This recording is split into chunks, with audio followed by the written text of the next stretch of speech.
All right. Well, hello, everyone.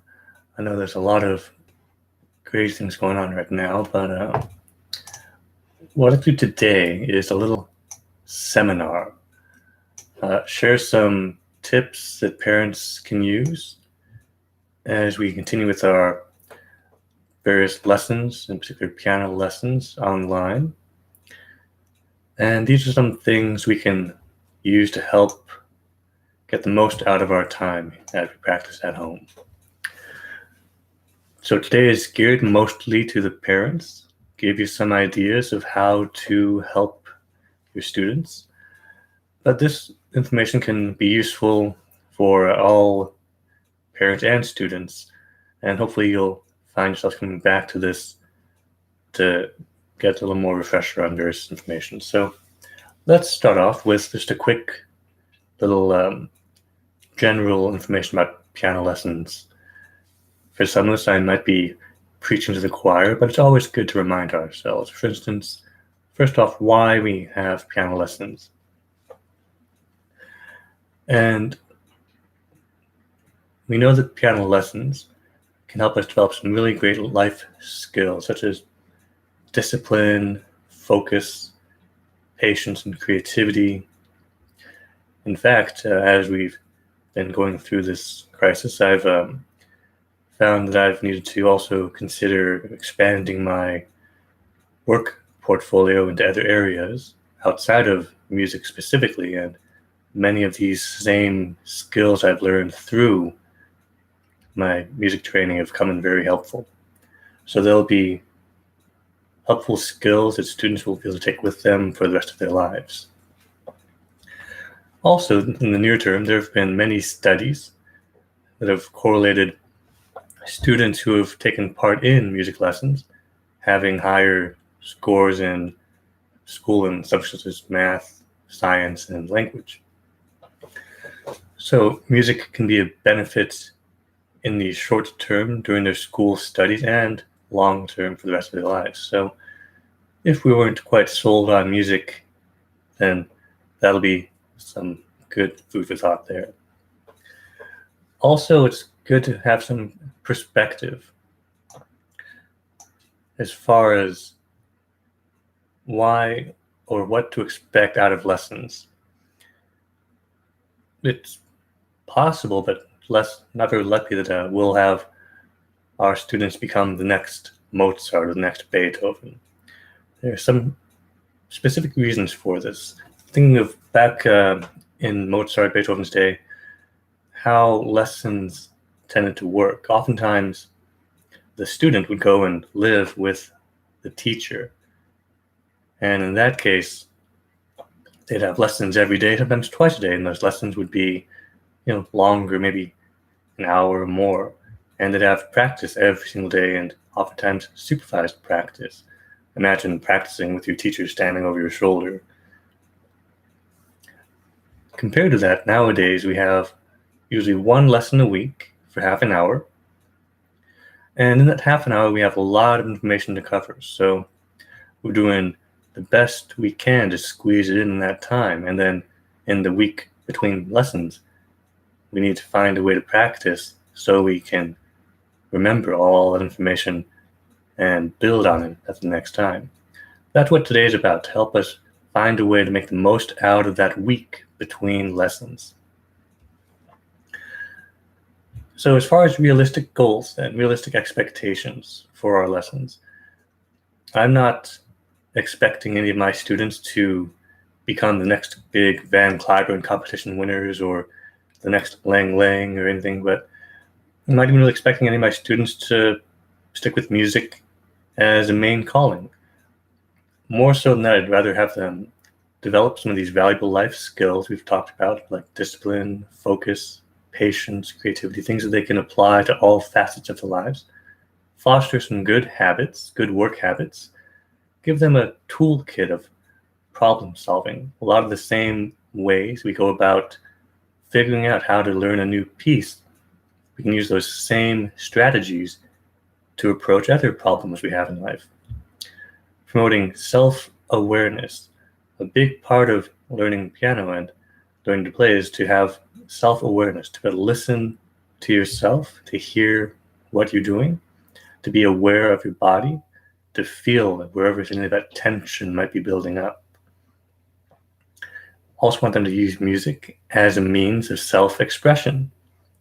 Music is a language, and if we're not saying anything, well then, what's the point? So all of this information we're learning about music, just like as you learn a new language, you learn all of the new words, how to put them together. We want to be able to say something. We want to use music as an outlet for self-expression. Also want to instill a lifelong love of music and for learning. And my main goal is to develop self-sufficient learners. I'll know that my greatest success will be having students who don't need me anymore, who have learned all the lessons of how to approach a piece of music or any problem in particular, and they know how to take it apart and go about figuring out one step at a time. Now let's clarify some terms that we have associated with our piano lessons. Now, the term practice. When we think about sports, we think about going to soccer practice or basketball practice, swim practice. And the practice is what you do when you're with your team or with your coach. And that's the part where we learn in those sports, in those activities. Now, when it comes to music, it's a little different. Practice, when it comes to our music lessons, is what you do at home. Practice is when we take those concepts we've learned and we work on applying them. So when you come to the lesson, your once-a-week lesson, that's not practice time. We don't go to our piano practice. If we go without having done our practice, then we're not quite prepared. So practice is what you do at home. Your lesson or your class. Your lesson is what you call the time with the teacher. During our lesson, we refine what we've learned. We refine what you have practiced at home. And we introduce new concepts, new ideas, help to place our next footsteps forward to progress. And then between that and the next lesson time, you do more practice at home to really refine those new ideas. Also, we have rehearsal. So rehearsal is a special kind of practice. When we rehearse, we are trying to prepare for a performance. So putting all of our pieces together. Our practice is like we can take each little piece apart and work on it in minute detail. But our rehearsal is when we try to put it all together. So one example could be practice is about very small sections. Rehearsal is about getting used to playing from start to finish without stopping. That's like our test run, our rehearsals. Now, sometimes on pieces at the end of the lesson, write polish. When we say to polish a piece, that means to go home and basically work on rehearsing. Taking those ideas we've looked in the lesson, really practice them so they're really strong, and then we can rehearse them so we can play the piece all the way through, so we can treat the next lesson time as a performance.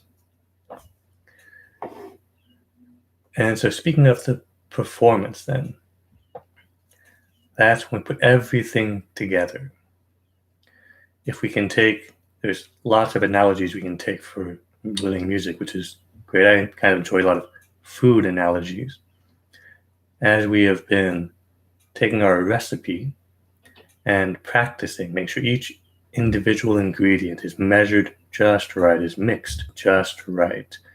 And as we rehearse, we assemble all those ingredients together, mix them together, put them how we need to be. When we perform, that's when we put it in the oven, when we put it to bake. We can't fiddle with the ingredients with the recipe anymore. We need to put it in the oven, let it bake, and however it comes out, that's how it comes out. we can make some changes in the next batch, in the next piece. But performance, that's when we have to take what we've been working on and just let it go. And as we perform, we usually do that in our piano recital. Now, recital kind of comes from poetry. You would recite a poem. And in tradition, recitals often are done from memory. That's part of what is commonly done in recitals. Not always necessary, but it's a good practice. And especially as we learn our pieces, if we've been paying very close and diligent attention, we will almost invariably memorize most, if not all, of our piece just in the process of learning it. Now, a couple of little things here. It'll be something we'll be talking about next. Music theory, the big T word, or the big TH word. This is a bit of a bugaboo for a lot of people, but music theory is really just any information that's related to making music. Any information which tells us how to make music, what to play, when to play, all that information is music theory. Just the musical alphabet, A, B, C, D, E, F, G, that's music theory. Now, music technique is the physical component of producing our sounds. So taking all that music theory we have in our heads, and as we turn that into sound we can hear, that's the role that technique plays. So our goal for being prepared lesson to lesson is to have consistent practice throughout the week. What we'll look at next is how we can go about achieving that, and some tips that parents at home can use to help motivate and troubleshoot for your kids as they're practicing for the lessons. So first off, when it comes to effective at-home practice, we want to consider a very nice practice setting. You can imagine in the professional setting, your workspace, if we have a very cluttered workspace, or a very noisy workspace, we might find it to be difficult to concentrate. Same with practice. If we want to have our practice, our keyboard or piano, set up in a place where it's not going to be crowded or cramped or have lots of other sounds in the kitchen or whatnot, we want to, if we can, find as good a place as we can fit the keyboard or piano that will be able to create this nice environment to focus and concentrate. We also want to make sure we have nice lighting so we can easily read the music without having to squint. Also with a good stand so that our books aren't falling off on the floor as we're trying to work on it. Now, as far as equipment goes, now, of course, the ideal situation would be to have a nice acoustic piano, a grand piano or a baby grand or an upright piano. That would be ideal. But I know that we don't always have the space or that's a lot of money to invest in a piano for, especially just starting out. So a lot of us can go with the electronic route. I would recommend a digital piano. Now, the difference between a digital piano and a keyboard is a digital piano is geared at just reproducing as close as possible the feel and sound of a real piano. A keyboard often will have extra settings, extra sound effects, which are fun to play with, and if you want to do that, you're welcome to. But I think that for our purposes, a digital piano is a nice solution, and the two main factors which I am most strongly recommending is that we have the full 88 key range. That's all of our piano keys, and that's the standard size. And that we have weighted key action, so you feel a little resistance as the key goes down. That'll not only help to strengthen the fingers as we learn, but it'll also help to make sure that the experience at home, the feedback at home, is very much similar to the feedback at the lesson. If there's a big difference, say you have a very light keyboard that does not have weighted keys, and that's what you have at home, when you come to the lesson, all of a sudden you'll feel, wow, these keys are really heavy. They really are hard to push down. That can make it harder to maintain steady progress. So my best recommendation is to have a digital piano with the 88 keys and weighted keys. Also, a little quick note, we want to make sure the keyboard is steady. So that as we're playing it, it doesn't shake, or if we're playing on one end of the keyboard, we're just going to tilt over to that end. I want to make sure the keyboard is nice and steady. Nice and stable there. And as we're practicing, 2 quick tools to always have with you are our metronome and a pencil to make notes in your music. Make sure those are always at the piano, ready to go when we're practicing. So we've set up our environment. We have a good keyboard or piano to practice on. As we try to, during the week, prepare for our next lesson, we want to try to make sure we schedule our time, if possible, to help build up a nice practice routine. See if we can set aside a specific time of the day so that every time of the day we practice, and it's always maybe at 4 o'clock or so after school, we put in a little bit of practice then, and that just becomes the normal routine of the day. That's our practice time. If we can establish a nice routine practice time, that can help us maintain our momentum and be effective learners that way. So, as we build up our routine, we have our set time, and let's use that time effectively. So here are a few little parts we can put into a practice session as we structure our practice time. We want to do a little warm-up. We want to get the hands warmed up, get the fingers loose. For that, we can use some finger stretching, also work on our scales, our arpeggios, other exercises. Kind of settle in and get our fingers and mind engaged. Also looking at theory.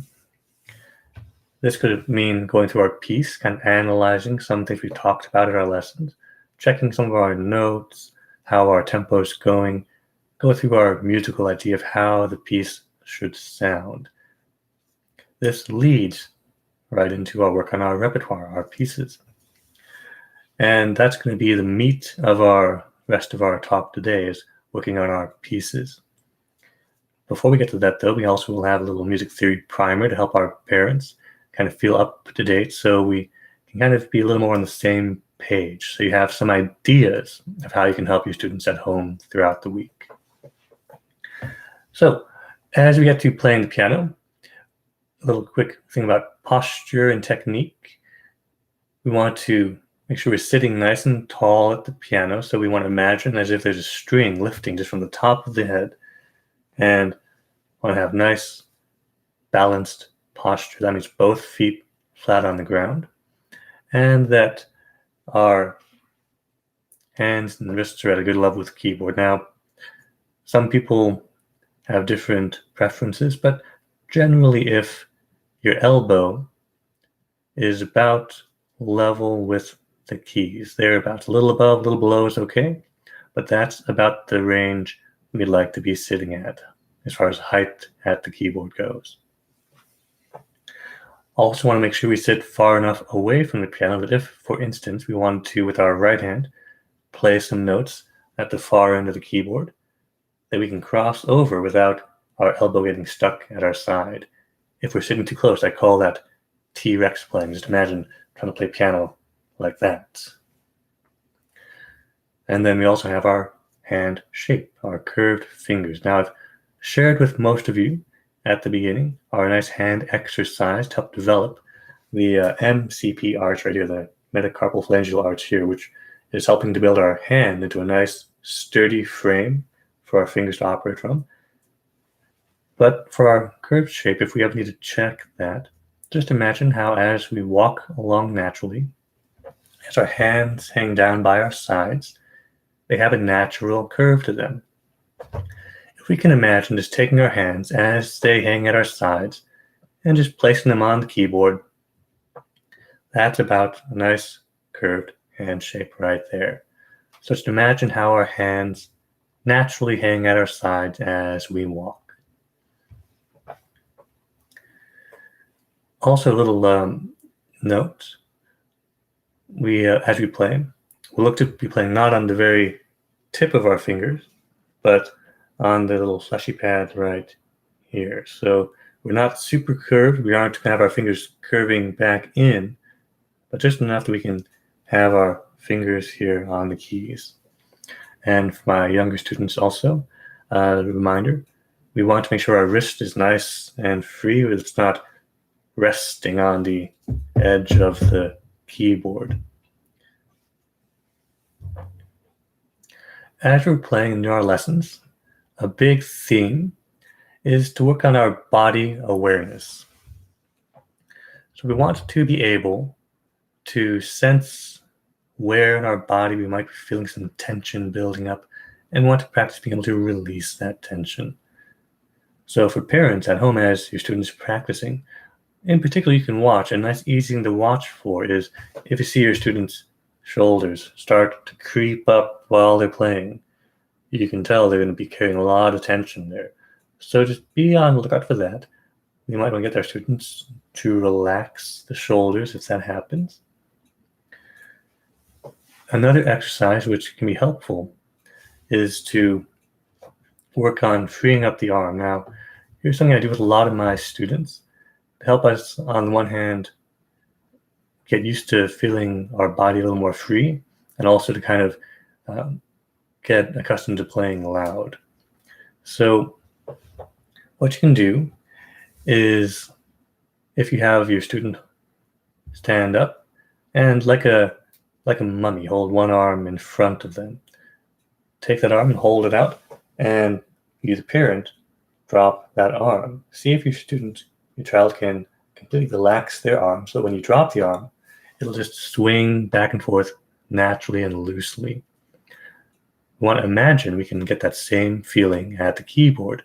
Same idea, the parent or the teacher will hold the hand over the keys, so that when you let it go, the hand will just fall nice and loosely onto the keyboard and will make a nice loud sound. It's surprisingly tricky to fully relax your arm on purpose, so this might take some practice with students, but it's a great exercise to do. Now, as we play, of course, we don't want to be entirely loose, like trying to play piano with a big wet noodle. We want to have just the right amount of tension to allow us to do our work, but we also want to make sure we can access that looseness, that relaxation when we need to. So that's one exercise that parents can help with their students. Have them stand up and hold out one arm as if they're a mummy, as if they're Frankenstein the monster, and just have that arm, hold it out in front of them, and then drop the arm and see if they can let it swing back and forth nice and loose. So try that at home. Now we'll do a quick music theory primer. Let's introduce some basic ideas to get parents caught up here. And for this, I'm going to go quickly and grab. Okay. So before we get into the meat of our keyboard music theory and everything, also a little quick note about our hands. We were just talking about our posture and our fingers. Parents, keep in mind, this is something to be good to remind, especially the younger students of. As we learn the piano, we have a little shorthand to refer to our finger numbers. And the way we number our fingers, our thumbs are number 1. So we got 1, 2, 3, 4, 5. Our pinkies are 5. Left hand, 1, 2, 3, 4, 5.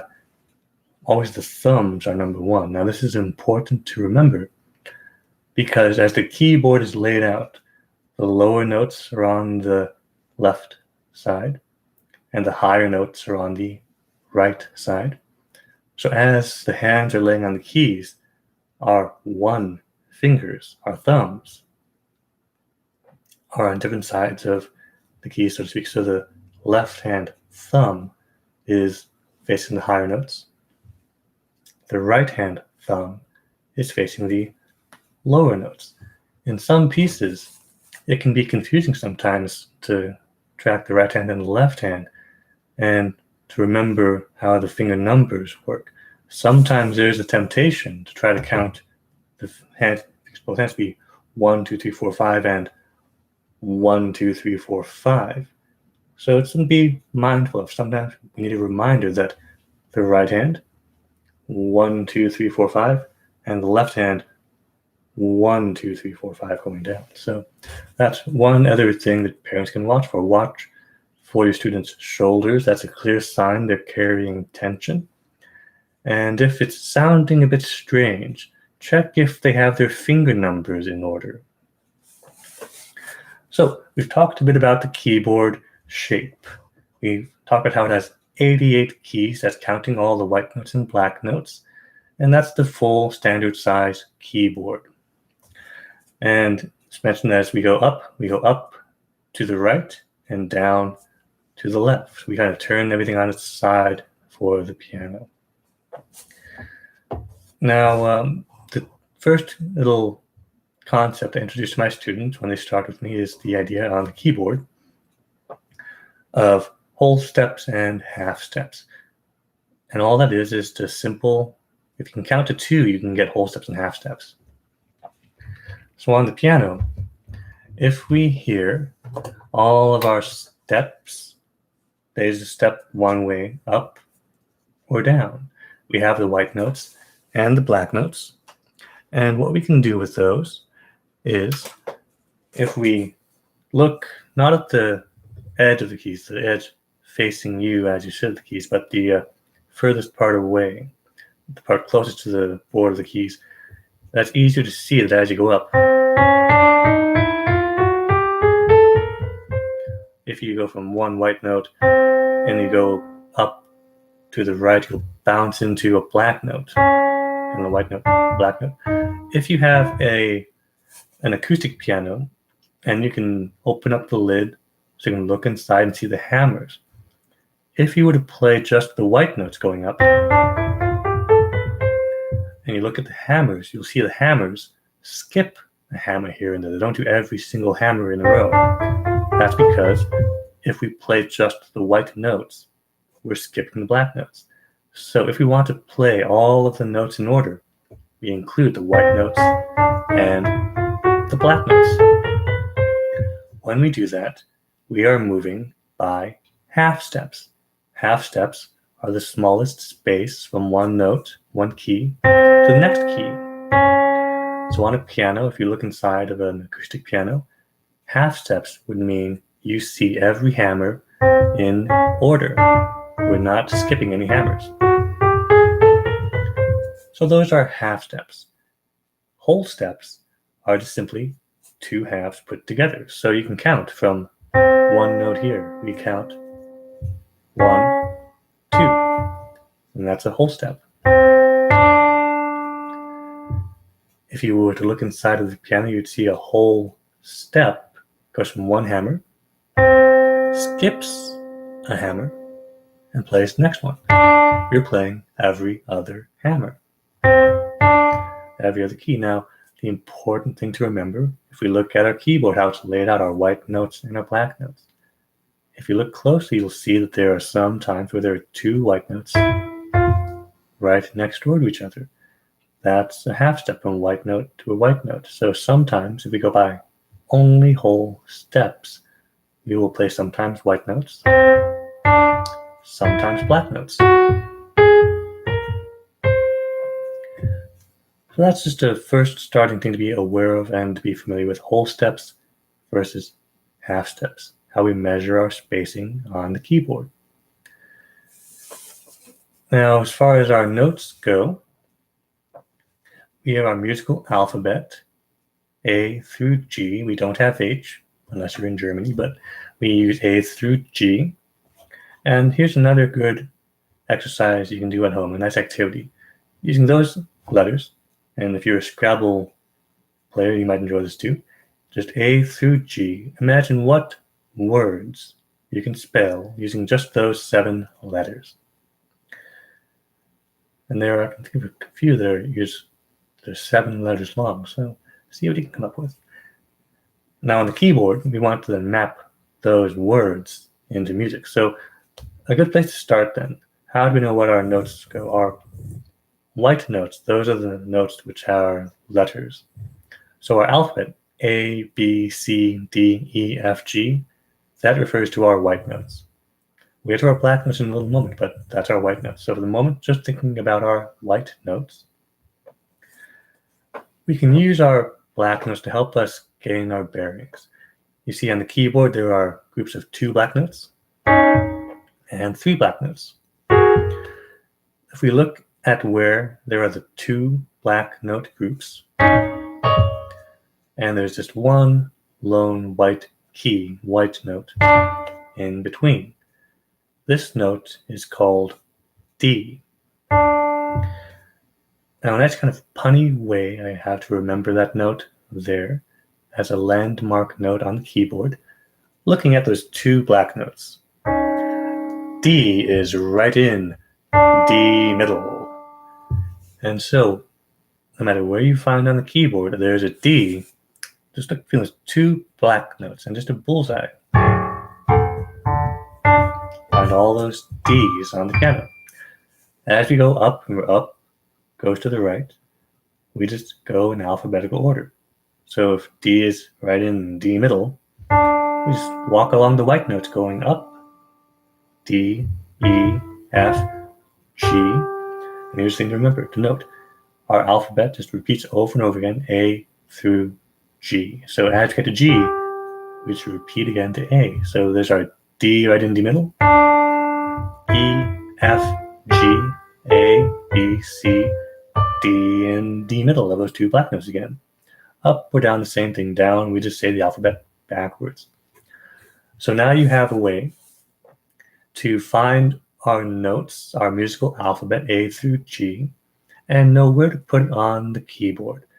Try to spell out any words using the letters of a musical alphabet and place them on the keyboard. So for instance, say what we spell bed, B-E-D. We know D is right in D middle.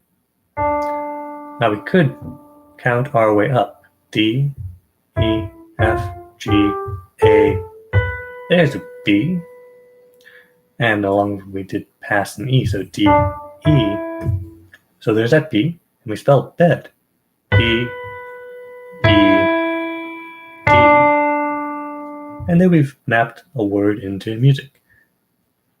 But we could also go the other way. There's D. We back up. D, C, B. Well, we didn't have to go nearly as far that way. And so we can also spell bed. B, E, D. B, E, D.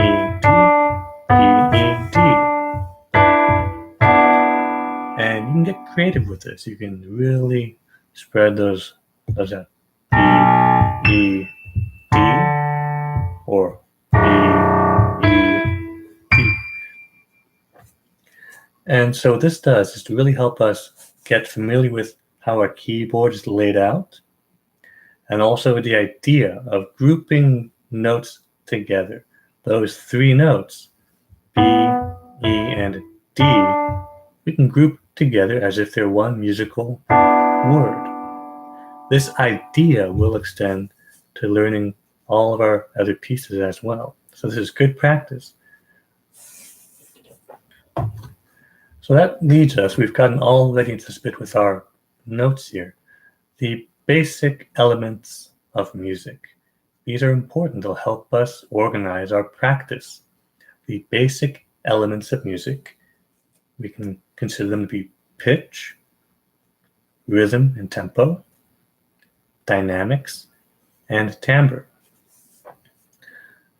Now there are lots of other categories which can fit in between and among those, but for our purposes, we can break them down into these 4 very broad categories.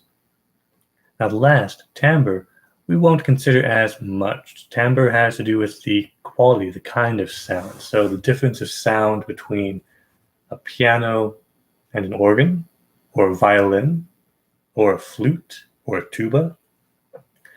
Timbre has a lot to do with the distribution of overtones and strength of overtones in a sound.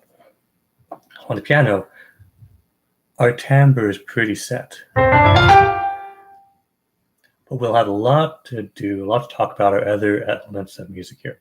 So first off, our first element of music, pitch. Well, we just talked about how we find our notes along the piano. We had our landmark note D, right in D middle of those two black notes. And by the way, I just want to point out, if you have any questions at any time, please feel free to post in the chat there, and I will see them, and I will respond if I can at the end, or if not, leave a comment on the video. I just want to make sure I can get through all this information. So, pitch. What's our difference between a note and a pitch? So pitch, spelled like you would pitch a baseball, and a note. So a note is just any musical sound on the keyboard. All of those are notes. I can play a note here. I can play a note here. Now these are different notes.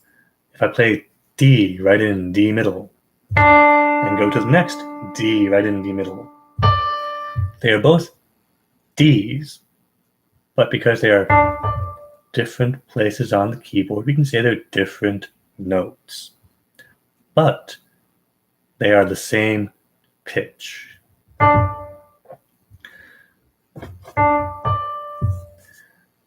So pitch we can say being just A, B, C, D, E, F, G. Those are 7 different pitches. And an A is an A, whether it's high or low. Different notes on the keyboard, but the pitch is A. Now there's, of course, more detail you can get into. You can talk about frequency, and that'll specify which octave, which range A is, but for our purposes, if I'm talking about pitch and it's an A, that just means an A, and that's our A, wherever it is. Now, as we talk about pitch and use to help us learn our music, we have a nice helpful tool, which we have here. And let me just move some things around so I can make sure that this is displaying nice on here. Okay, so this is the musical staff. 5 lines to help organize our notes as they go up or down. Now notice here we have up and down compared to our keyboard where we've turned things left and right. So all we simply need to remember is as a note goes up, that means the same as a note going up to the right on our piano. As a note goes down, that just means the note goes down on our piano. We can draw notes on lines and on spaces. Imagine if these are all shelves or like rungs of a ladder or stairs. We can place each note up or down each rung, each stair, each step, and they can look like that, leaving on lines or spaces. That's what we'll see when we look at our music. Now, remember we talked about whole steps and half steps.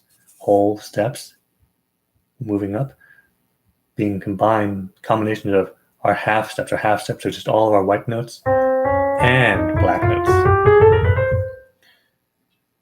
Now, our musical staff doesn't really show us the difference between a whole step and a half step. We just see steps. From a line note to a space note, that's a step. If we have a line note and we skip our space note.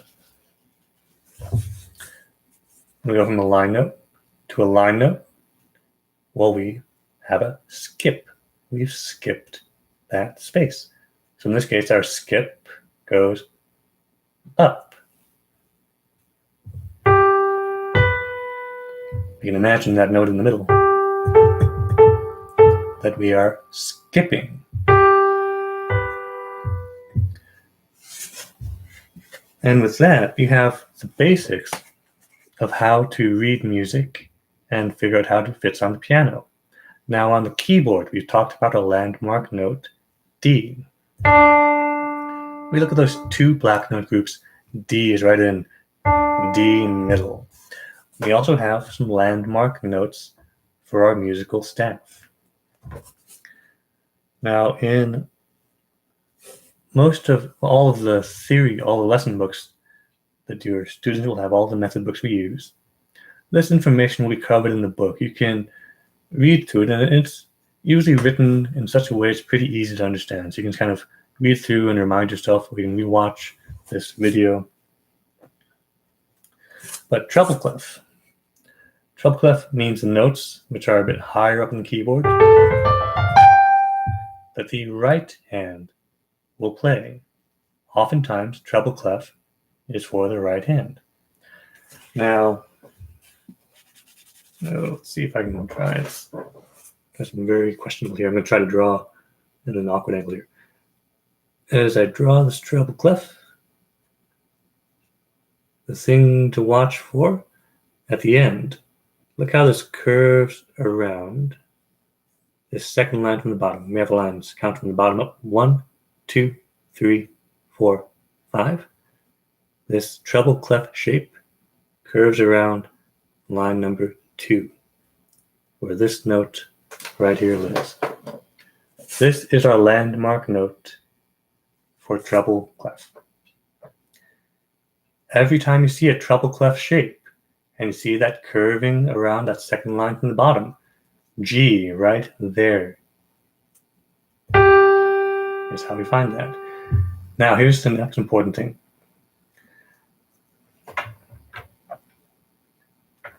This G is a specific G on the piano. And it's a G above middle C. Now, where is middle C?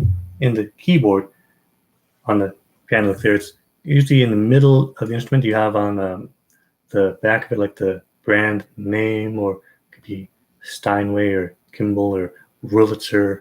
I mean, the C right on the area, not exactly in the exact middle of the piano, but in that middle area, that's where our middle C is. And this treble clef G is the G right there. That's just kind of something you need to remember. That's where our G goes. That's our landmark note right there. Now, knowing how our steps and our skips go,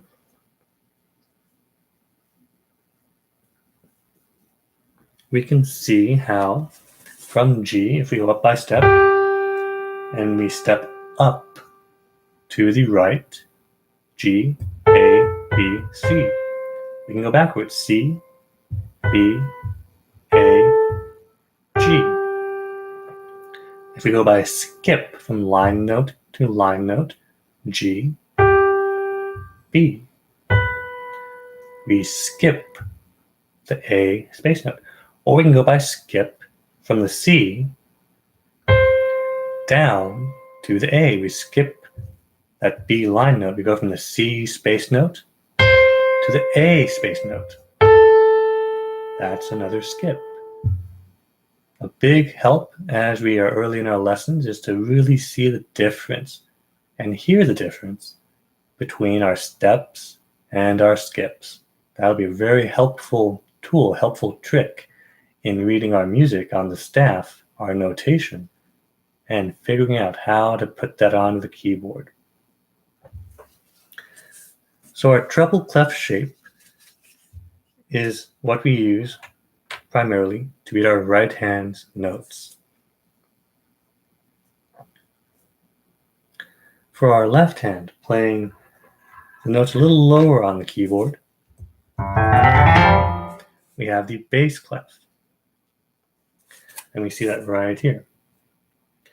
Now a bass clef, we can see the shape of our bass clef has a little dot here on this second line from the top.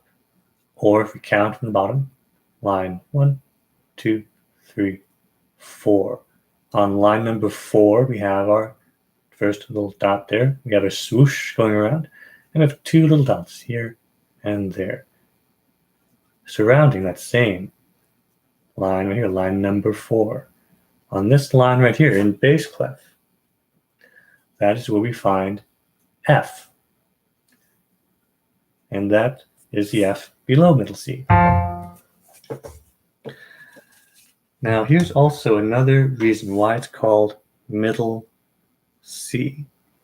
Now bear with me just a second as I draw this out. This is a very helpful visual for us to keep in mind, because on the piano we know that we play both high notes and low notes.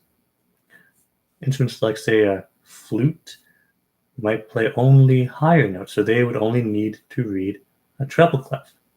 You won't see a flute player who's reading notes in bass clef. And likewise, a tuba player or a string bass player would play notes in the bass clef. So here's our grand staff. And actually, if I'm being accurate here, we define our grand staff by having a little bracket connecting our treble clef and our bass clef. We see in bass clef there's our landmark note F, and apologies, this is backwards there. If I need to, I'll do a little insert to fix that out. But anyways, we have our landmark notes F at the bottom of the bass clef there. We can see our steps going up. Our steps alternate line, space, line, space. As we extend beyond our 5 lines of our staff, we can just simply draw extra lines as we need them. We call these extra lines, like right there, we call these ledger lines. So on our ledger line, we have a C. That is actually middle C. Now look at how I drew this so that we have our notes going up there.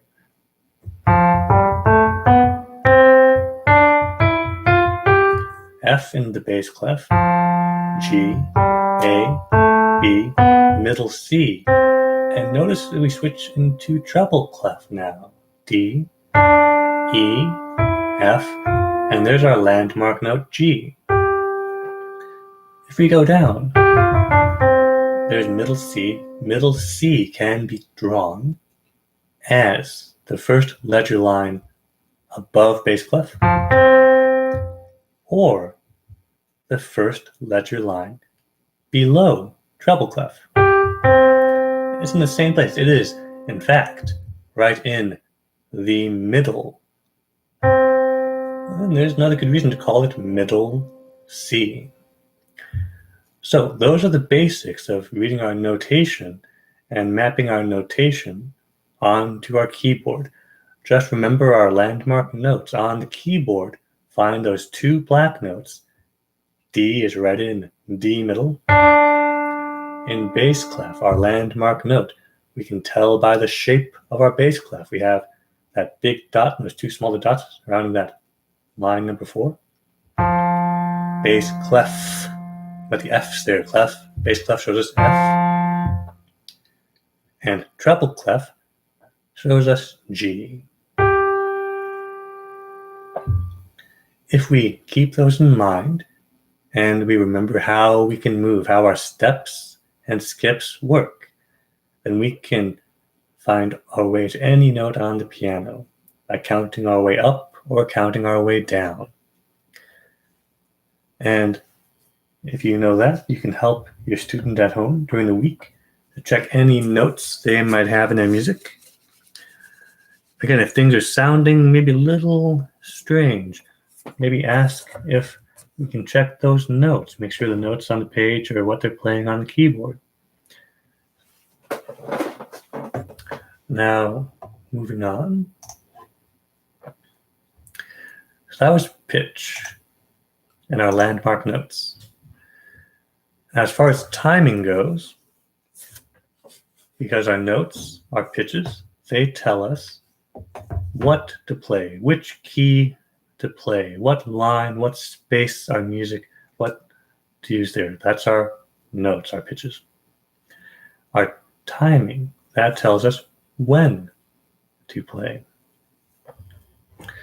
Now, as far as timing, there's one good concept to think about. It's our beat, our pulse. That's like our fundamental unit of measure. Like, think about a clock, a ticking clock, and it ticks with 60 seconds per measure or per minute. 60 seconds per beat, or 60 beats per minute. And we have here a metronome. You can get an app, you can get an actual old school metronome that has a little ticking, but that's our metronome. It's a really helpful tool, really use lots of to help us learn music. Now, one of the biggest first goals as we start piano lessons or music lessons is to really establish and develop a nice, strong sense of the beat. So here's another thing you can do at home as helping your students. So we've talked about how we can have the exercise to work on our arm relaxation, holding the arm out and seeing if we can let it go. We can just swing and be nice and free.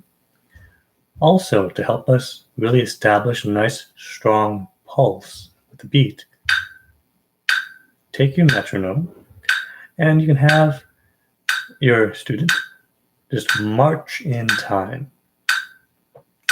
playing each step right in time with each tick. I find a really good way to work on developing this internalization of the pulse, as we call it, is by using a kind of physical activity. The more we can physicalize our pulse, the more we can feel it. And that's a really important, helpful, foundational thing we can work on as we begin our piano lessons. Now, as we work on our pulse, within that we also have notes which can last longer or shorter. So in the music, in your books, you'll see symbols which can look a bit like this. And these symbols here,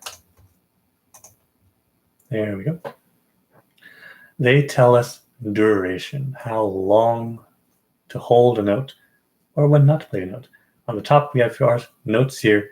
And again, apologies if this is new and refresher for a lot of people here. I'll post timestamps so you can skip past this part if you feel this is all covering well-worn ground. But for some people who may be unfamiliar, this is a helpful refresher, hopefully. So our basic unit is a beat.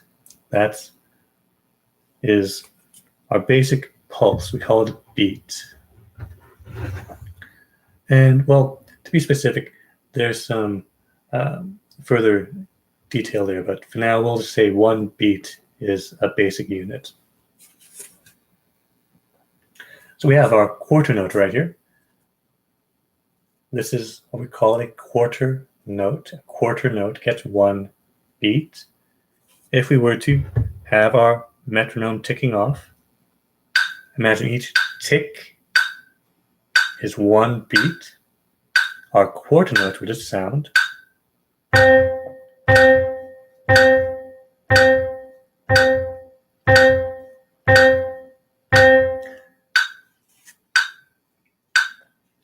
Next we have our half notes. Notice it has an empty circle. Our half notes get two beats. And so if we listen to a half note with our metronome, we'll hear 1, 2, 1, 2, 1, 2 ticks for each beat. And we have our whole note here, just an empty circle. It's 4 beats. 1, 2, 3, 4. 1, 2, 3, 4. 1, 2, 3, 4. These are our notes. They tell us when to play. These shapes are called rests. Rests tell us when not to play. So this means to have 2 beats of silence, 1 beat of silence, 4 beats of silence, quarter rest, half rest, whole rest. Notice that the whole rest and half rest, they look very similar. A nice way to keep them, tell them apart, the half rest looks kind of sort of like a little hat sitting there. Hat, half. And the whole rest looks kind of sort of like a pothole, a hole in the ground. Hole, hole. So that's one nice way to tell the difference between our whole steps and our half steps. So we have our pulse, which is like our ticking clock. And we have our note values, which is how long of that time we sustain our notes. Our next part of our timing is our rhythm. A rhythm is just a sequence of durations. So for instance, here is just a nice, simple rhythm. If we hear our pulse, quarter, quarter, half note, quarter, quarter, half note. And we hear that our pulse just goes nice and steady like that. We can hear that the half note lasts longer than our quarter notes. That's the important thing for our rhythms, to make sure each note duration lasts the appropriate amount of time, not too long, not too short, just right. Now with that idea, we can do lots of really great things, a lot of fun things, especially when we combine it with all of our notes, our pitches. We can make music. Now, rhythm, as I mentioned, was the sequence of durations. Tempo is related but different. Tempo is the rate of our pulse. So if we think of rhythm as fitting on top of our pulse is the underlying measurement there. So at 60 beats per minute, our pulse is set to 60. We can, in music, have our pulse, our tempo, go faster or slower.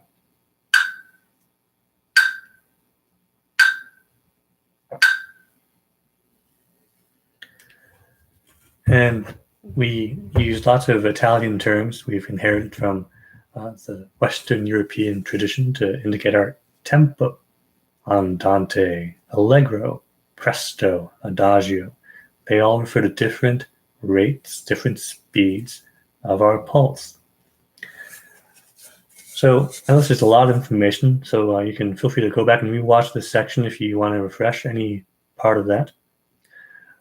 But those are the basic elements. If you understand all of those basic elements like that, then you are equipped with all the information you need to help go about learning music and to help your students at home practice.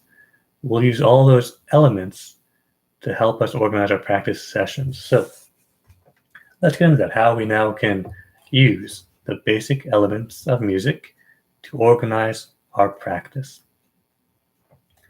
We had talked already about how we want to set up a good environment to practice, set aside our practice space.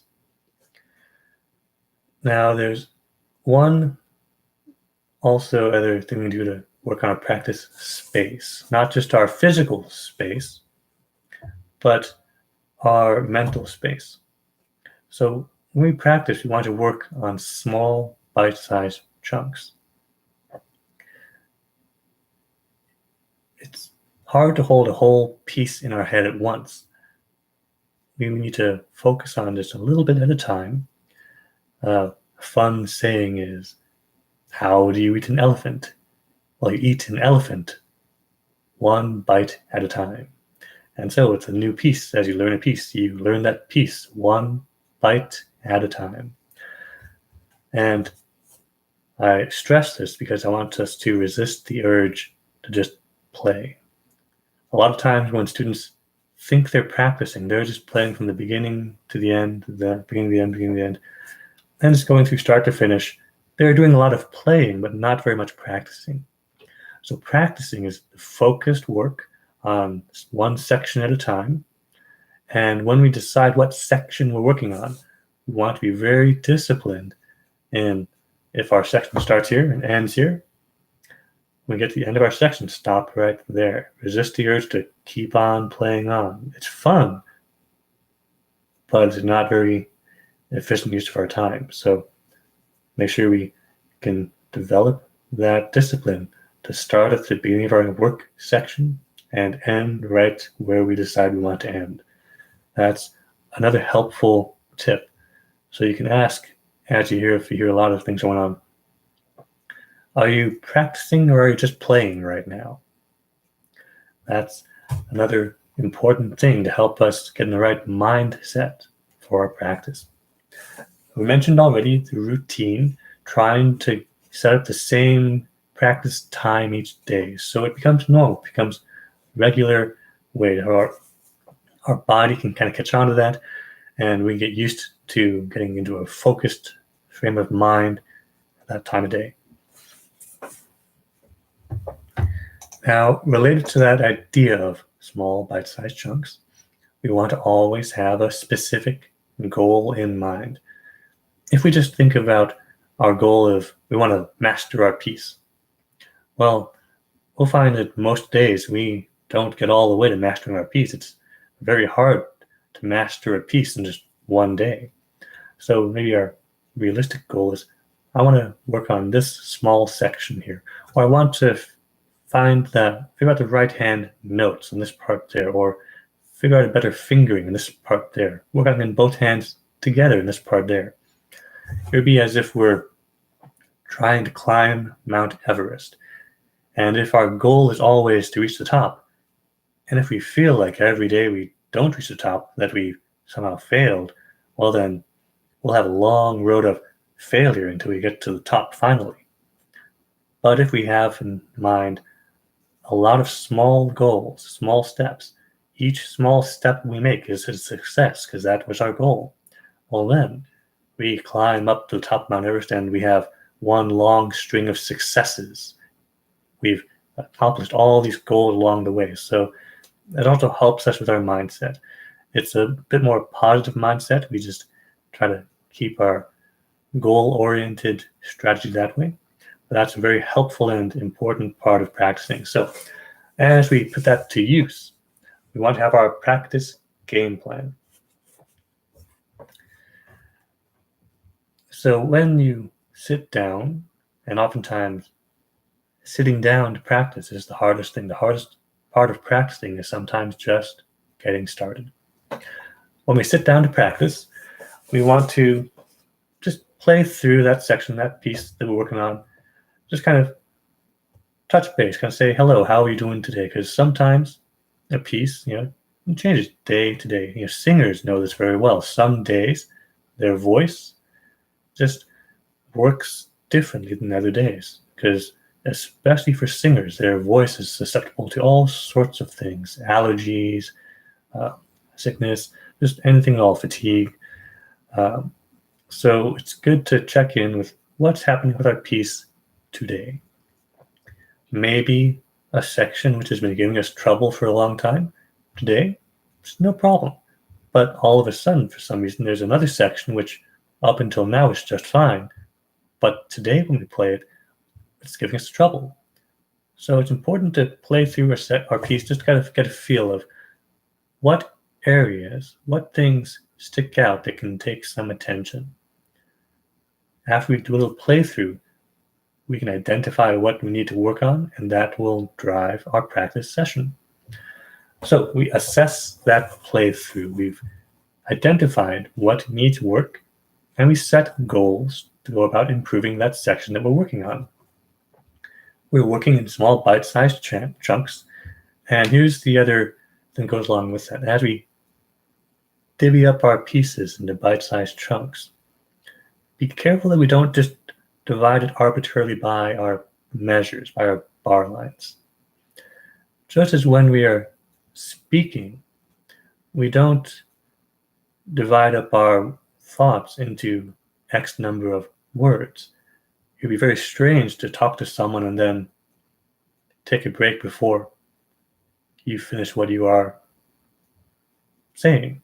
You want to complete your thought. In the same way, organizing our section of music we're working on, we want to go by what makes musical sense, what kind of follows our musical grammar.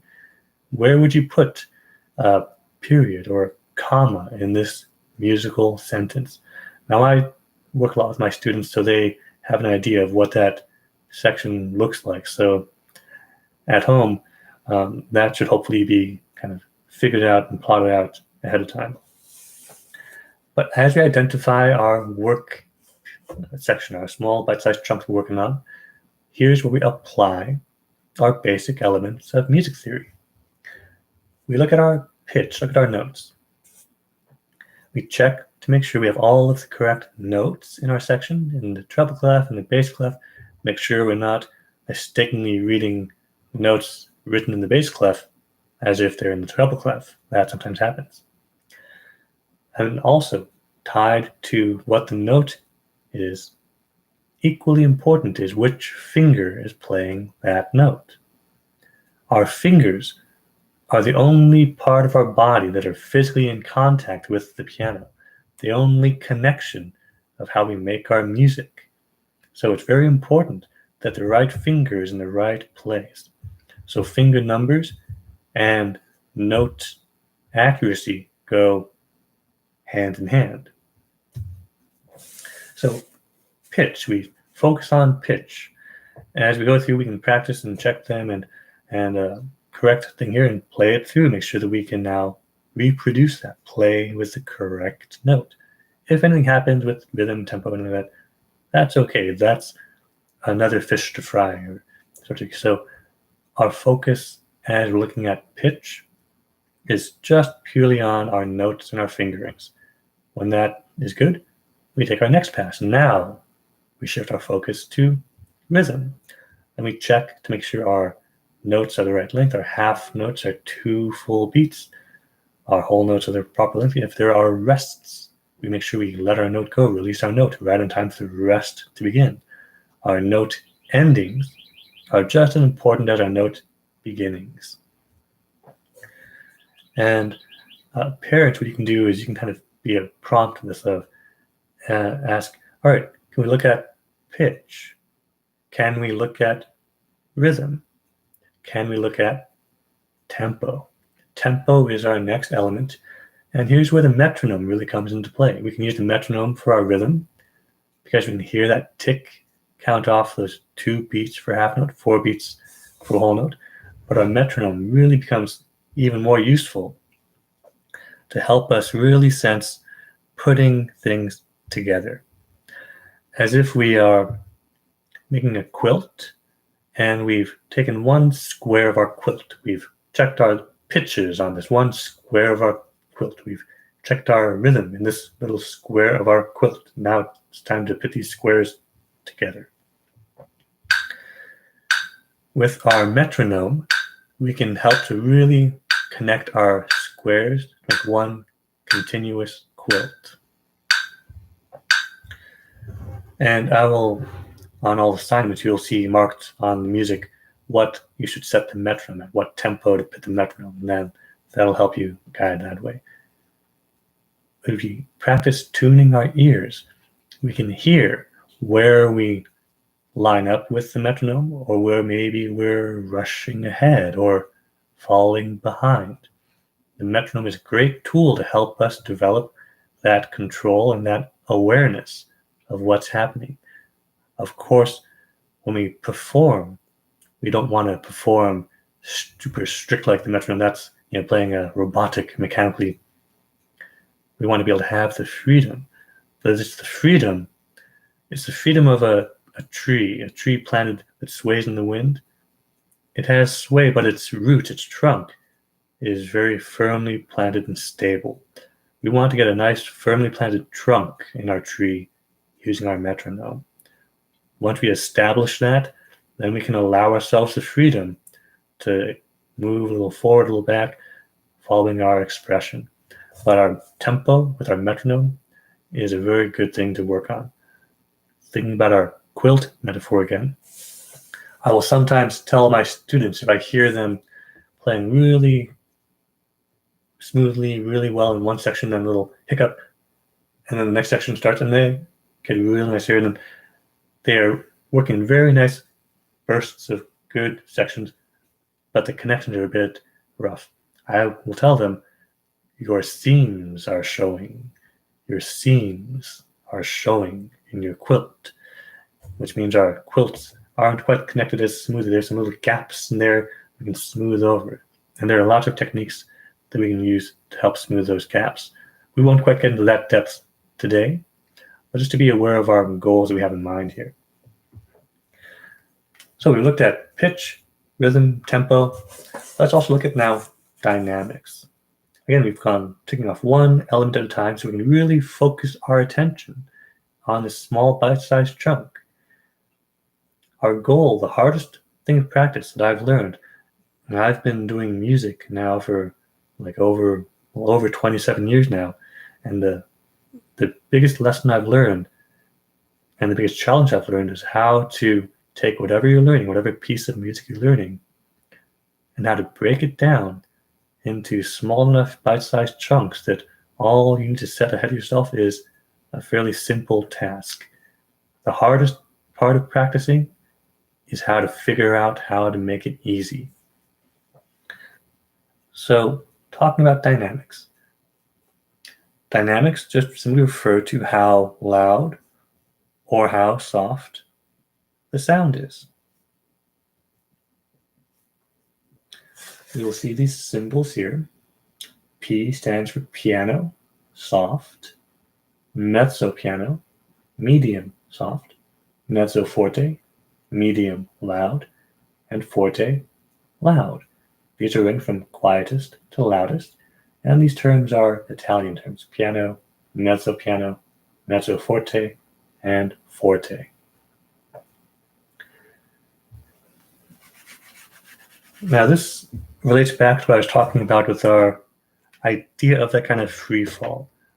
Letting the arm really relax, so when you let it drop, it'll just drop naturally using that arm weight. If we think about the arm weight and think about how we make energy, energy is mass times acceleration. Well, the amount of force that works on the key, if we use just our finger, that's a very small mass. If we want to get a lot of energy working there, we would need to move our finger really fast. Or we can increase the mass and get more of our hand and arm involved. And that way, instead of our finger working really hard to move that little mass really fast, we can get our entire arm working very easily and still getting a big sound. Now, there's more to it than that, but that's the idea. If we feel that our students are trying to make a nice loud sound by pushing really hard on the keys or hitting the keys, that's not the way to do it. It comes more from relaxing the arm and accessing more of our natural body weight than by trying to force the sound, by stabbing the piano. So that's something you can watch for. If you see them looking really tight as they're trying to play loud, that's a sign that we need to help them to kind of release some of that tension and relax. Now, that's easier said than done. You can almost imagine our goal of piano playing is to get our frame here to be nice and sturdy with our hand shape and our arm nice and loose. So it's almost as if we have like a strong wooden rake or claw at the end of a rope. How can you get your arm loose but your hand nice and sturdy and fixated? Well, that takes a lot of training and practice, but that's a nice way to visualize the goal ahead of us. So we've gone through our pitch, our rhythm, our tempo, our dynamics, our details.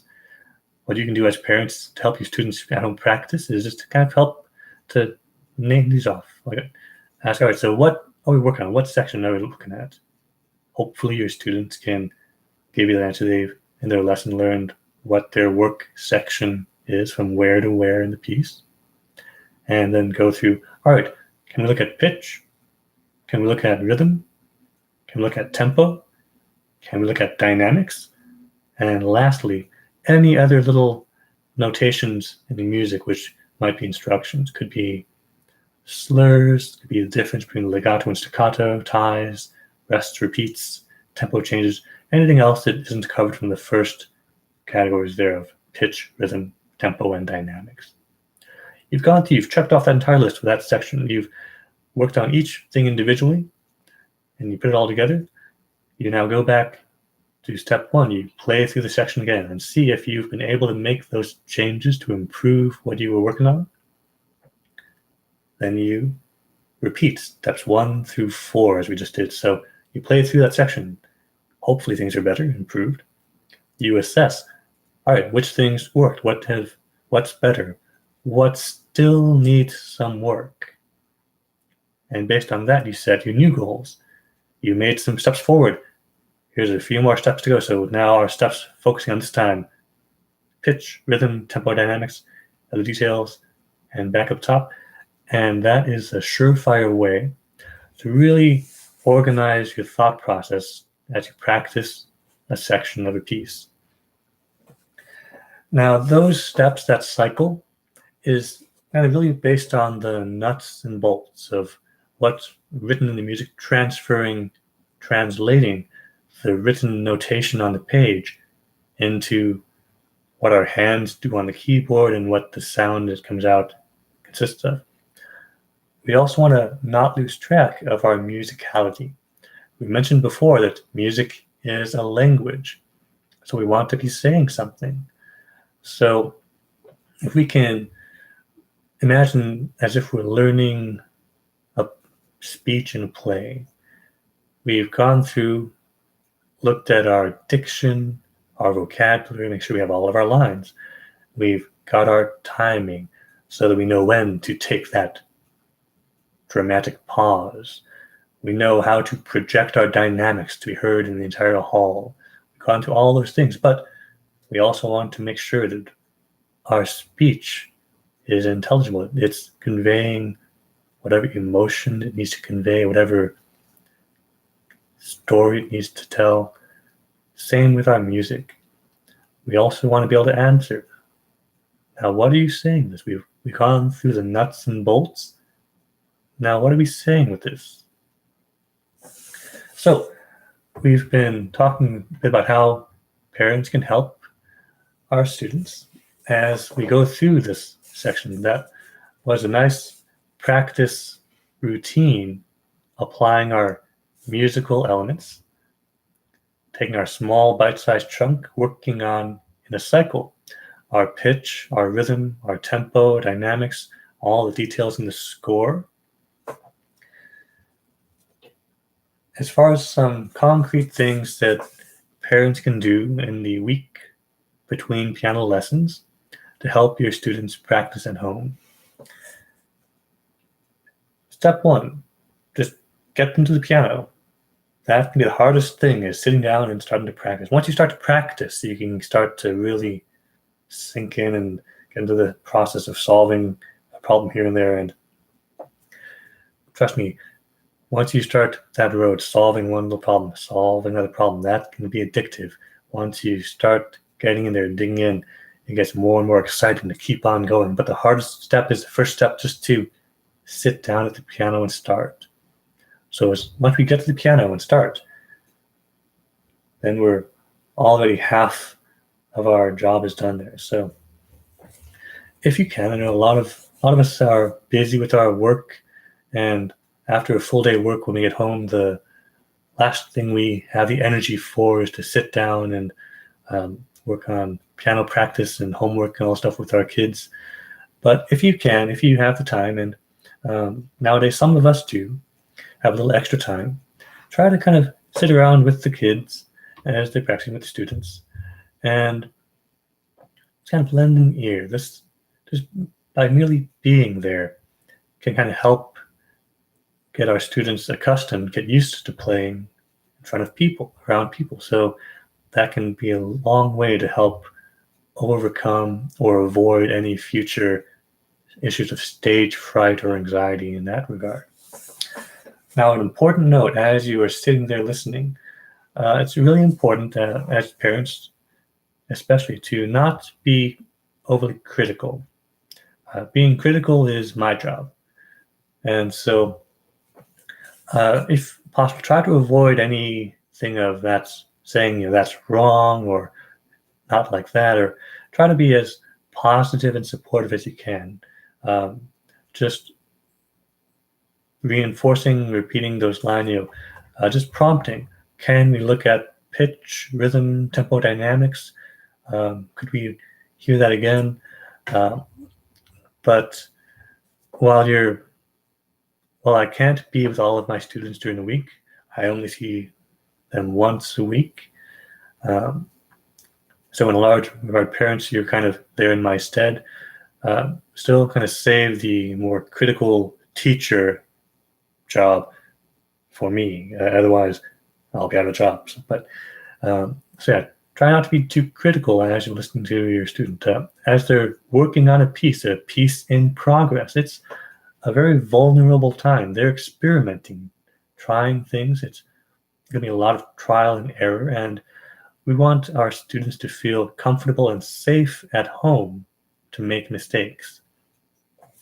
It's important that we don't confuse listening to our students practicing to listening to our students perform. We should not be expecting a note-perfect performance in the practice process. And that's just an important thing to note. It's if the students pick up on that they're being judged or heard as if it's a performance, that can be make it a little less comfortable as far as taking those risks and those chances that we need to take to practice.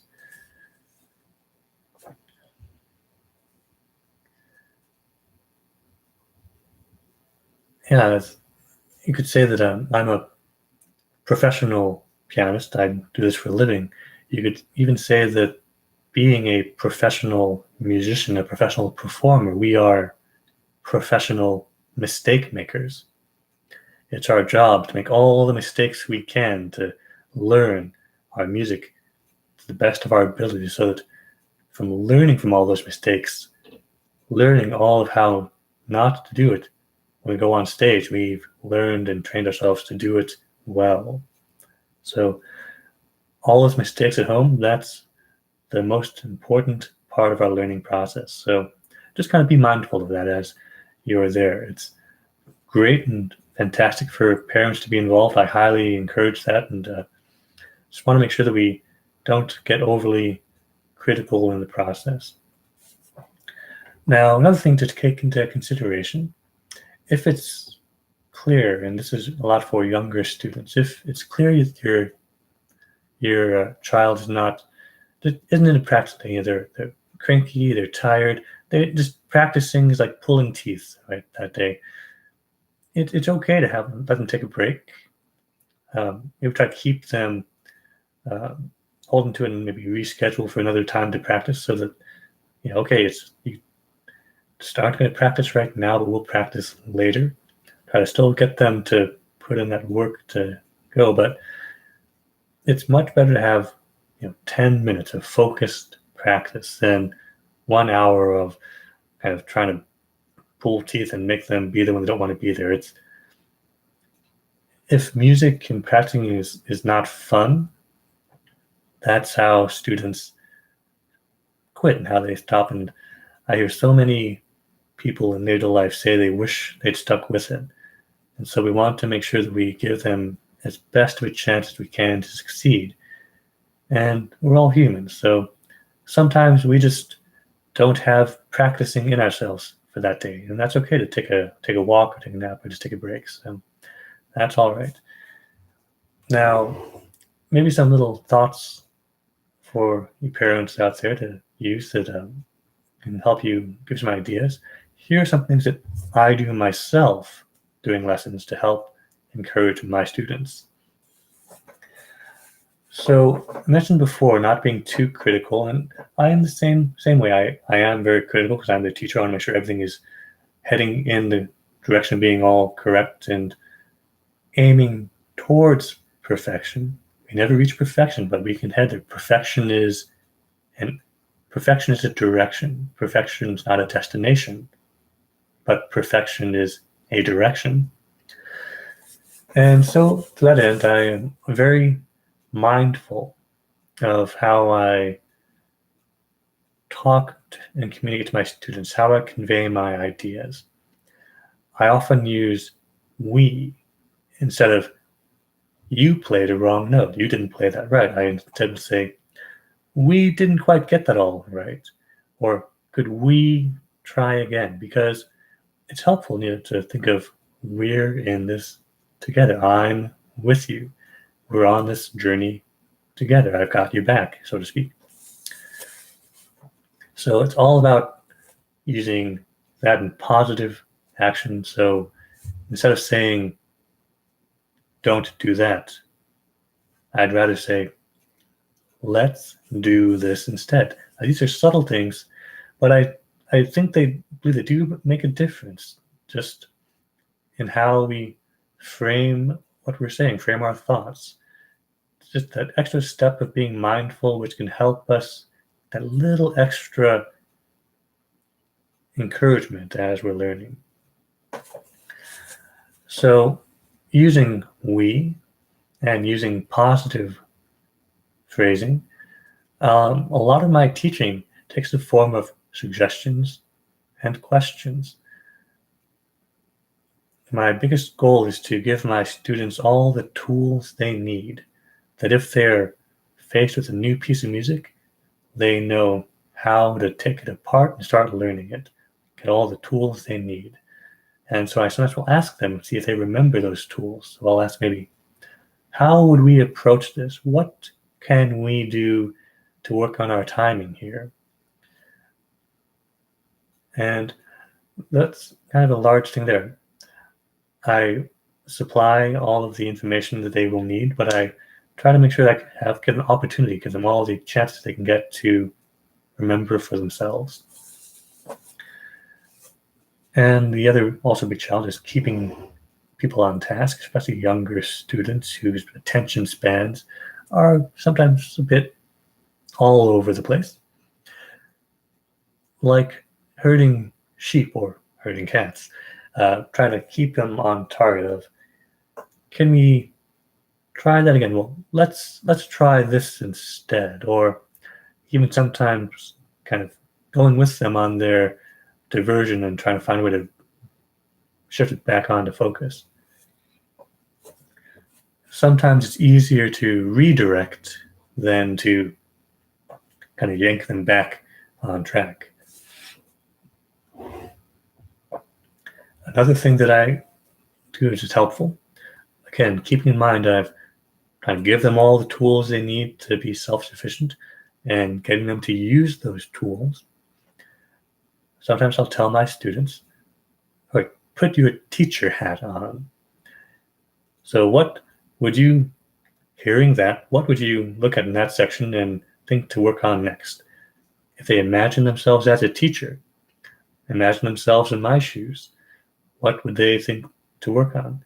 And it's always things we've talked about before, ways of working we've talked about before, just a way to get them to tap into that mind space and think about that. Those all help them. Now, another thing which I see some parents do, which is nothing wrong with it, they're involved and active which is great. But it's sometimes good to also take a step back and let them try things out for a little while. Let them try, let them fail, so they can learn from that. Think about how babies learn to walk. If parents who might reasonably be wanting to protect their child from ever getting injured or hurt, they might follow the child around, and every time the child tries to walk, just kind of hover around and then pick them up if they start to fall. But are they really doing as much favor as they could to their kid? As we learn to walk, it's important that we can kind of learn to walk and fall and get up on our own. And that's how we can learn to be self-sufficient. Same with music. Give them their ideas, their prompts. Let them try those prompts, those ideas out, to apply them. And they may fail a few times until they get closer or get it. Come back in and help them out, give them some more encouragement. But really allow them the opportunity to make those steps on their own. Now, some of you might have been thinking, as I've been talking about all these different strategies and ideas today, there's a book that was written some time ago. It's called The Inner Game of Tennis, and there have been various other ones: Inner Game of Music, Inner Game of Golf. But what's talked about a lot is this idea of a self one and a self two. Our self one is our very critical, detail-oriented, instruction-giving self. Our self two is the part of our that's kind of just does our actions, kind of does more in the moment, more just that more free in that regard. When we're practicing, we want a lot of self one, to look at all of our details, go through our checklist of our musical elements, a lot of self one. But when we're on stage, we want to put our self one back behind the curtain and let our self two. We want to be able to perform on stage without getting bogged down and worrying about any details of, oh, am I doing the right or wrong note? Or if we, in performance, play a wrong note, we don't want a self one popping in and saying, oh, that was a wrong note. That's terrible. I'm terrible. I'm so bad. I can't do this. That's our self one running away with ourselves. So self two, we want to really allow just to be free, and practicing going back and forth can be really helpful. So that's another thing. When we are practicing, we have our small sections. When we're rehearsing, performing, we are focusing on our self two. We want to go from start to finish without stopping. If there's a hiccup in the middle, there's no going back to the beginning. There's no reset button. In a live performance, whatever happens, happens. We can go back and analyze it later with our self one, but in the moment, self two has to just keep on going right away. So that's another thing you can listen to when we are at the point that we are polishing a piece or have a recital coming up. And if you hear your student at home starting and stopping a lot, or going back to the beginning a lot, see if you can kind of encourage them to go from start to finish. And if they make a mistake, that's okay. Let whatever happens, happens. Mistakes are part of performing. Everyone makes mistakes. The greatest pianists in the world make mistakes. Mistakes are a part of learning. But just as we go back to the baking, the cake analogy, we put in the oven, whatever we put in that recipe, our work to make all the ingredients just right and then the combination just right, once you put it in the oven, that's our finished product for that time around, for that cake, that whatever you're cooking. It might not be perfect, but you can learn from that to make the next one even better.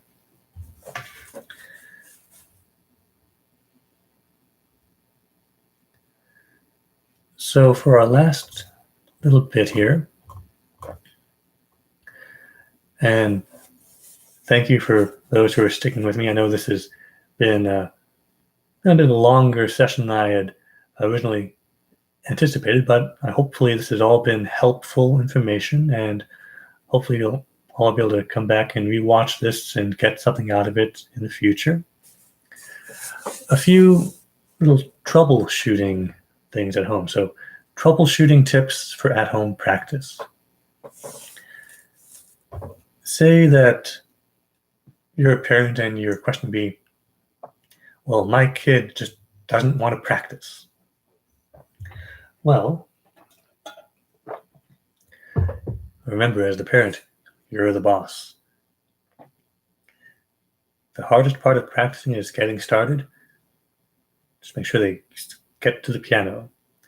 Now, again, as I mentioned, if just it's clear that it's not happening that day, just the focus isn't there, just they're too tired, whatever is going on, that's okay, but get them to the piano first. Put them in their spot and go from there. Now, while that is good to instill responsibility and discipline, I am a bit hesitant on using any kind of ultimatums or punishments.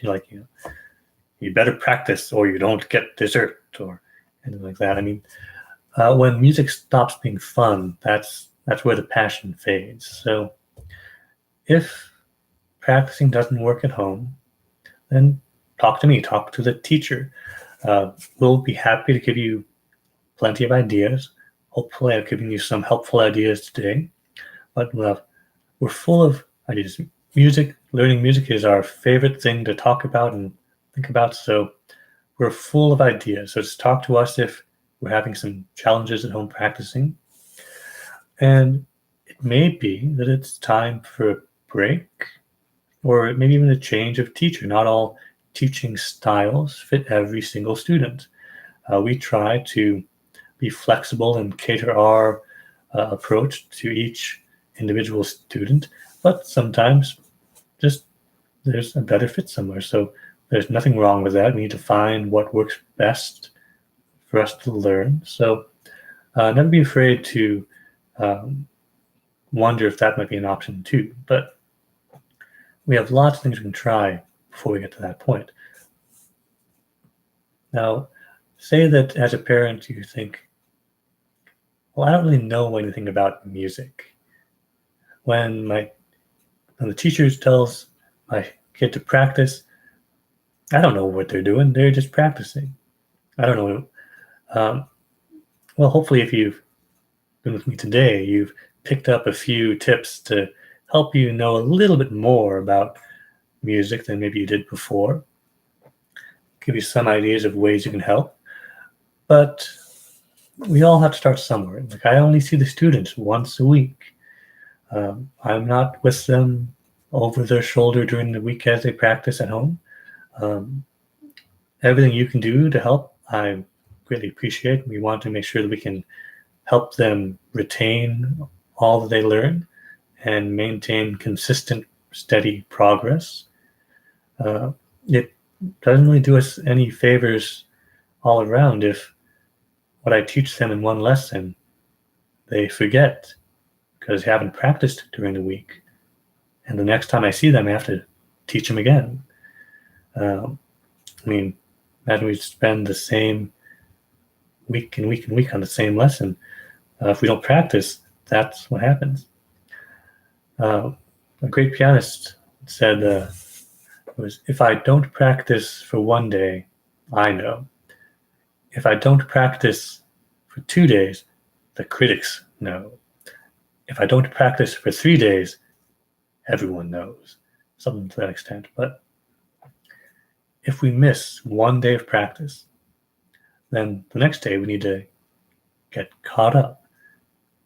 And then the next day we can get back on track. So really, essentially, if we miss 1 day of practice, we've really missed 2 days of practice. And so while I know it's hard to get into practice every single day, even if you can get just a little bit, 5-10 minutes a day, that is better than nothing. So it's important about the consistency to help us move forward in a steady way. Now, as far as helping to learn a bit more about music to help at home with the practice, most of the method books that we use have all of the information at the front of the book, and it's usually written in a pretty easy to understand way. So if you have a few moments, you can go back and browse through the beginning of the method book. You'll find a lot of the material I talked about today, you'll find in the books right there. And just take a moment and refresh to yourself that information, and you can use that to help your student at home practicing throughout the week. Even if it's a matter of asking your student to explain something, that's one of the best ways to learn. If you need to explain a concept, you need to really know it. So if you ask your student, how do I know the difference between a step and a skip? Well, if your student can explain that to you, well, they must definitely know themselves. So don't be afraid to let your student be your teacher. You can teach yourself using the book, but it's also a really good exercise at home to ask your students, ask your kids to explain to you these music ideas and see if they can put into words what they've been learning. And what if, say, as a parent, you say, well, we don't have a fancy piano at home or anything like that. Well, we can't all have a big, fancy, shiny Steinway 9-foot concert grand to practice on. Where would you put it, first of all? But we have to do the best we can. Now, I mentioned at the beginning that I recommend at least a digital piano with 88 keys and with weighted action, just so it feels and sounds as close to a real piano as we can get. If you have a real acoustic piano, an upright or grand, that's fantastic. But I know a lot of us make do for various reasons with electronic pianos, and if that's what we can do, then that's just fine. The most important thing, the reason why I recommend as a minimum having a digital piano and why we want to have real pianos, is the quality of the sound, the quality of the feedback is so much better with a real piano. Even with a really good digital piano, it's not quite the same as a real piano, but that feedback is important. If we get that positive feedback, that's how we really get excited. We can hear the results of our work. It's hard to hear those results on keyboards or other things like that. Imagine if you're starting off doing Little League, doing baseball, and took a wait and see attitude. A lot of parents kind of, well, we just want to wait and see if our kid's interested before we buy a piano. It would be like if you gave your kid a little toy plastic bat for baseball practice. Well, everyone else had the real wood or metal bats, and just wanted to see, well, we'll see if our kid gets excited about baseball before we buy a real bat. Well, you can imagine there's a smaller chance that they'll get excited if they have a little small bat that doesn't work very well, as opposed to a real bat where they can really see what can happen. So I know it's an investment, but it is worth it to have that better feedback. That's a sure way to really help build up that passion, that interest. You can find some good digital pianos on eBay, Craigslist, Facebook. I got my digital piano I have here on Craigslist just for a few $100s. And it doesn't need to be a fancy $1,000 keyboard or anything, or a $20,000 or $30,000 piano. You can get it just online used, and that'll often be good enough. It's not as ideal as we can hope for, but it can help us learn. Now, one last little thing I'll point out as parents to listen for at home. As your students are practicing at home, you can let an ear out for what I call the broken record syndrome. Imagine they're playing Furlies.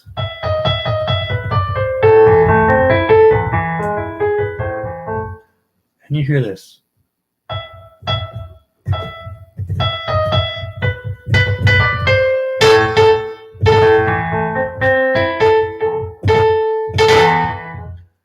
And it's kind of stuttery, start and stop, like it's a broken record. Like they're kind of like having false starts for a section multiple times in a row. That's what I call the broken record syndrome. What that means is that they didn't have a clear enough mental picture of what they want to do before they started playing. They leapt before they looked. The good thing to mention that is to slow down. That's the biggest, best chance to improve theirs. If you hear this broken record syndrome, just slow down. Take a moment before you play.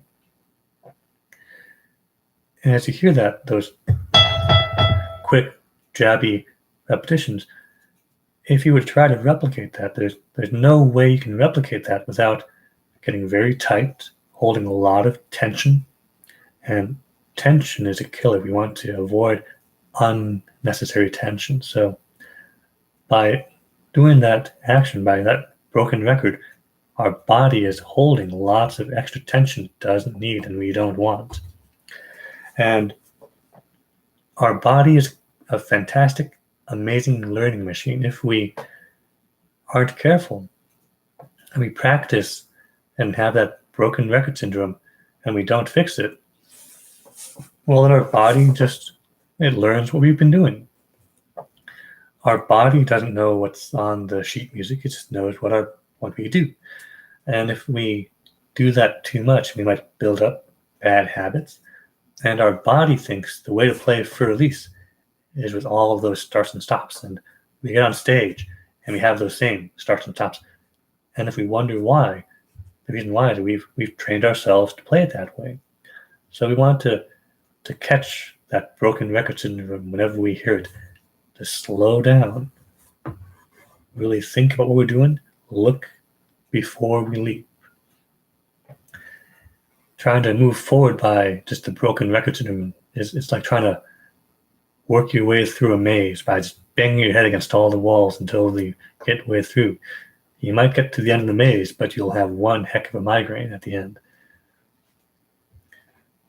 Now, here's my kind of rule of thumb, especially for students who kind of need to slow down like this. As we've set up our work, we're looking at one section of music at a time, and it's a small bite-sized chunk. We've set up a routine. We have our musical elements that we go through to help us focus our practice on this small section. And we test out our work by replaying that section, see what differences have been made, and reassessing after that. The reassessing is the important step here. So say the section of music we're playing is maybe like 5 or 10 seconds long.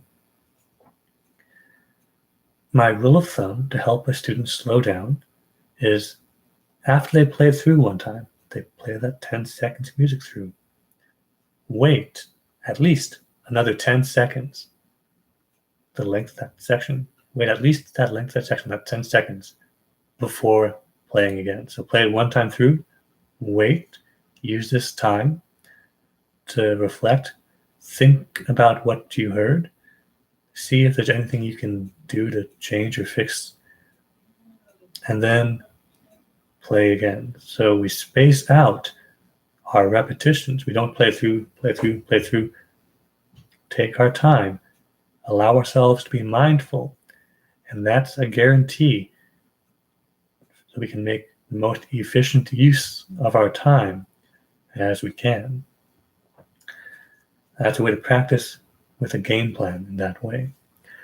Now here's my secret to effective, efficient, and mindful practice. This is something I learned from all the years I've been playing. I found the biggest difference between my undergrad studies and graduate studies for my master's degree. I learned how to practice much more efficiently. So here's my secret to effective, efficient, and mindful practice. Focus on small chunks, small bite-sized chunks. Look before you leap. And the question you can ask yourself between each of those repetitions, each of those playthroughs, what is one specific thing I can do when I play this section next to make it better than the last time? Can you pinpoint one specific thing? Think of your list of our musical elements in our pitch, our fingering, our rhythm, our tempo, our dynamics. Can I choose just one thing? Set one goal and make that better than the last time. Now you might find when you play through the next time, you've accomplished that one goal, but then something else popped up, like musical whack-a-mole. Now you have a new thing to challenge. Make another small, specific goal. In this way, without getting bogged down on trying to be perfect, because being perfect down that path lies madness, just one specific thing, and we accomplish that one specific thing. Our process of learning at peace is just one long series of small, bite-sized, easy steps of success.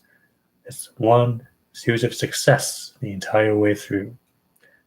As opposed to, as I mentioned before, imagine trying to climb Mount Everest and our goal is only to the top.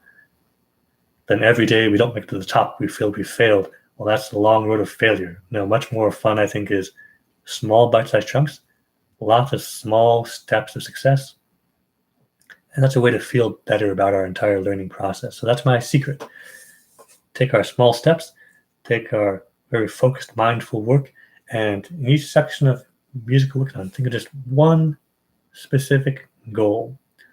Your goal is to, every time you play that section through, every time you play it through, you play it better than the last time you played it through.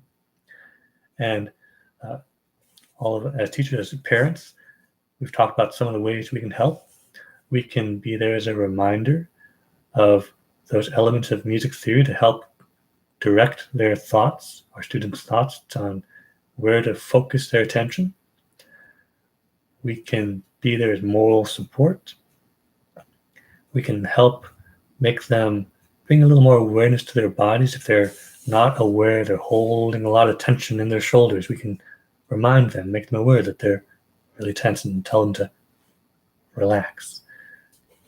And all that together can help our students work to become self-sufficient learners and hopefully have a lifelong appreciation, if not love, of music and the arts. And hopefully that'll be a great way we can all work together. Teachers, students, parents, we're all a part of this together. And hopefully I gave you some ideas today which will be helpful going forward. Now, I know I've ran a good long chunk of time here, so I'll save any Q&A for after. Just post any questions or comments you might have in the comment section of this video, or you can find me on Facebook. Also, if you like this kind of material, this kind of seminar, let me know. I can produce more videos of shorter length, little bite-sized 15-minute long music theory bites. And I can create content like that if you'd like to. Any questions you have and you want me to make a video on, just let me know. Say, could you explain more about how chords work? Then I'd be happy to put together a little video and post that online. And if you want to really help support, check out my Patreon. I'm really grateful for any support you're willing to put there. These are tough times for the arts and education. We're going to find some way forward, but we'll see what way it is. So for now, that'll be the end of today's seminar, today's talk on how parents can help your students practice at home during the week. Hope you found it useful, informative. Be safe, and I'll be seeing you next time.